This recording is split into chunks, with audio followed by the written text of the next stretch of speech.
तर राम राम मंडळी, welcome to my first mini vlog. आज जरा स्वयंपाकाचा कंटाळा आलेला म्हणून विचार केला की फक्त मूग डाळीची खिचडीच करूया. तर चला सुरुवात करूया आपण.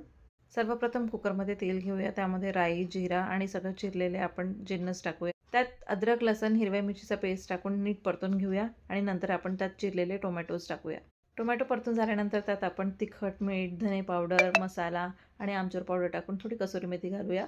नंतर तांदूळ आणि डाळ स्वच्छ धुवून घेऊया आणि आपण ते सर्व कुकरमध्ये टाकूया. जेवढे तांदूळ आणि डाळ आहे त्याच्या दुप्पट आपण गरम पाणी घेऊया आणि ते गरम पाणी आपण कुकरमध्ये टाकून ते सगळं जिन्नस मिक्स करून घेऊया. सॉरी, मीठ टाकायला विसरलेली म्हणून मी आता टाकते आणि नंतर आपण कुकरला 2 शिट्ट्या लावून घेऊया आणि आपली खिचडी तयार.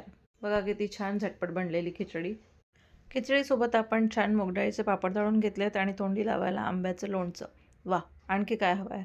तर चला मंडळी, या जेवायला.